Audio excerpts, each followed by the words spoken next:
شايفين بقى الجمال بتاعه بجد خطير، وريحته حلوة وسهل جدا في التشكيل معانا. يعني العجينة يعني بسهولة جدا تشكليها. طيب انا مش عايزة اعمل انا الوجع دماغ دي، عادي بشوكة كده وتعملي عليها اشكال بشوكة، ممكن بالسكينة. اه تعملها كده علامة. هنا بعد ما خلصتها ادخلها بقى الفرن على درجة حرارة 180، يعني من ربع ساعة لتلت ساعة.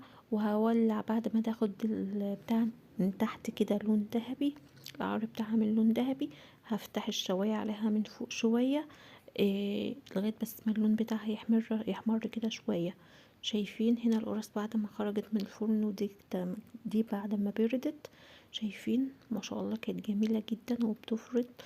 واحلى قرص مع كوباية شاي بقى وتعمليها، واولادك هيحبوهم، وحاجة يفطروا بيها الصبح.